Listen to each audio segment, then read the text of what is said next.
Gargling on your dad's balls, on your dad's balls. Oh, hey there. Yes, it's too early for a song like that, isn't it? It's not time for that. Oh, I tell you what it is time for, though. It's time for an alternative paper review. Good morning, my neighbors! It's time for an alternative paper review. Well, guys, there's lots going on. There's a war in Ukraine. A former proven Fox News liar who should have been fired when those messages came out, for prioritising ratings over reporting the truth, is about to reveal his world-exclusive propaganda fest with an interview with Vladimir Putin. Gaza rages on, the US is a basket case, and the least popular politicians you can think of have all been appearing at something called popcon. So I'm sure there's lots about all of those things on the front pages of the newspapers.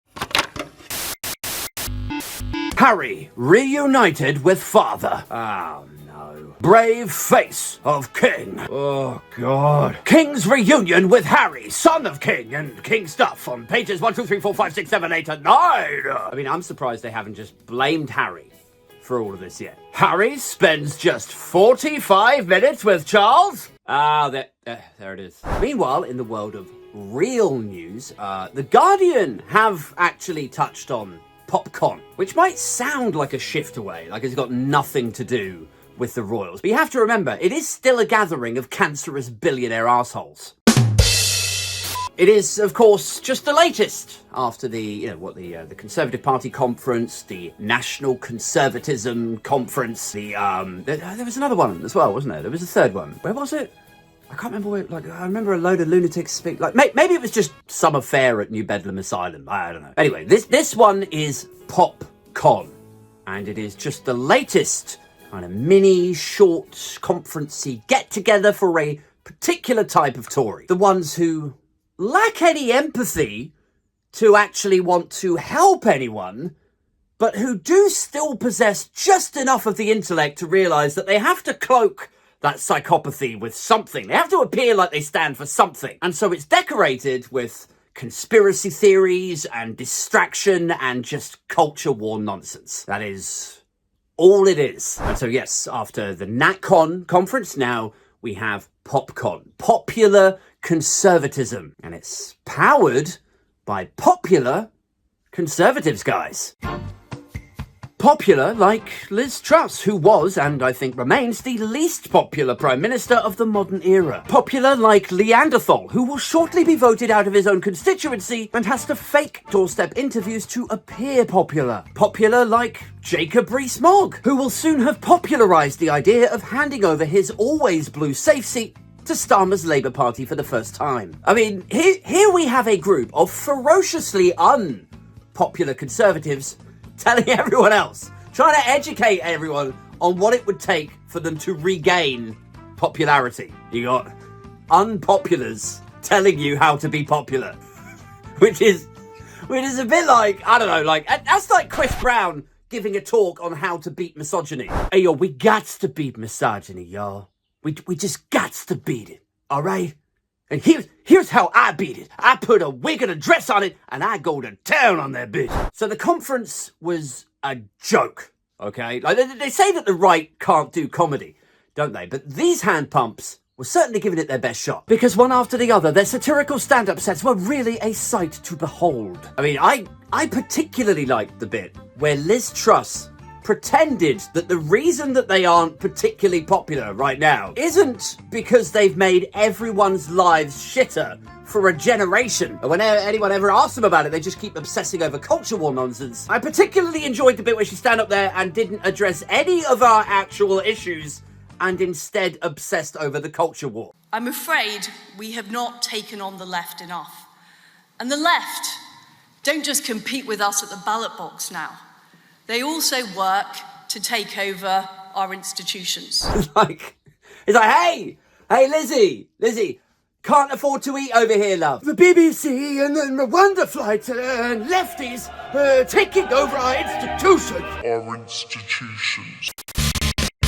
You had Jacob Rees-Mogg giving a speech where he railed against Davos and the elites of the international business community, which it is important to point out, we have to address this, that Jacob Rees-Mogg, made a large proportion of his money doing deals with the international business community over in Hong Kong when he worked for Lloyd George Management before setting up his own hedge fund to do the same. He also did his favourite thing where, like, I don't know if you've noticed this in like his interviews and stuff, but like where he's like asked, do you think like normal everyday Britons, do you think they care about this Davos stuff, really? Or like if somebody like points out the hypocrisy in his stance versus like what he's talking about, it's like he ignores the question and then just calls people lefties. That's it. You railed against Davos now. How much money did you make in the city? That rather is relevant. That's such a childish question.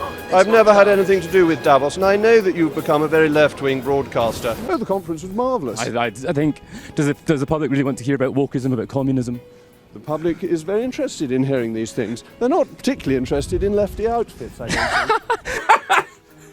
Another fine performance there from Mr. Free Speech. Mr. It's good to be able to say these things because it encourages debate. Like, is that your debate skills, is it, Jacob? Can't afford to eat over here, mate. Well, that's a decidedly left-wing thing to say. Anyway, the stand-up sets continued. Next you had Lee Anderson suggesting that we should all go back to burning coal because it originally came from trees and plants.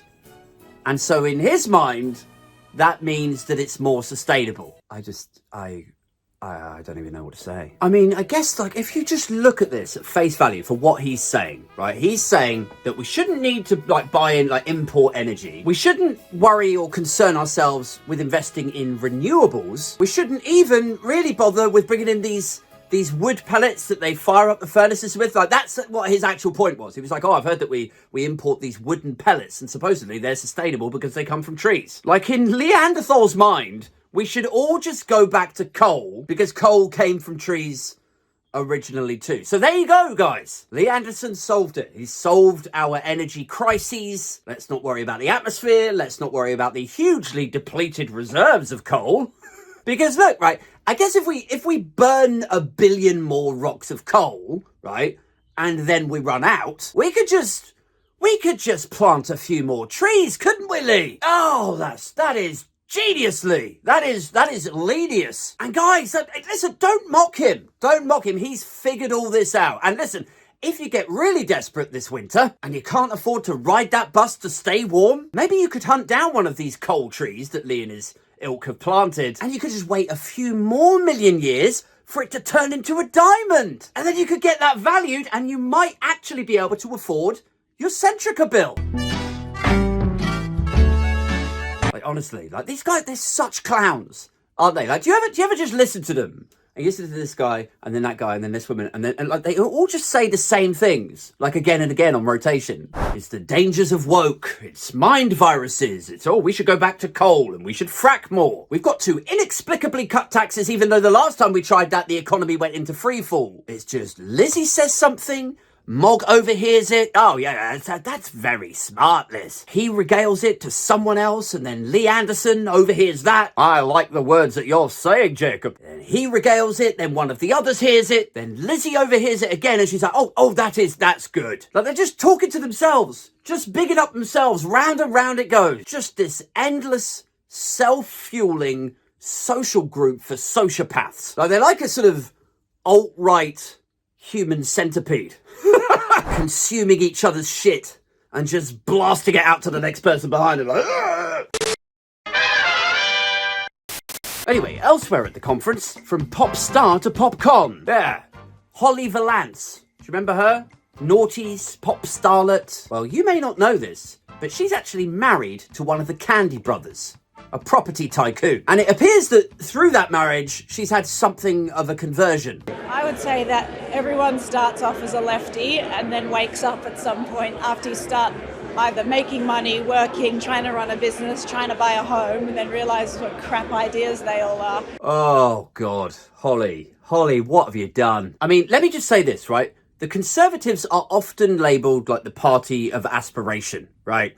And I'm just going to say, like, it's good to have goals, Holly. Like, personally, I'm not sure I would jump on board with this one because it appears that your goal is to take the baton of Bellendry from Lady Moan to be the most hated person on Twitter today. I mean, it's like everyone starts off lefty until you realise that all their ideas are crap, guys. I mean, fair play to you, Holly. Fair play. Like, I guess if the goal is to better your situation and improve your life, I mean, there are few options better than marrying a billionaire. It is inarguably the fastest route to social mobility. But honestly, like, the self-awareness is just mind-blowing, isn't it? Like, here you have a failed pop star, a failed actress. She married a billionaire and turned Tory.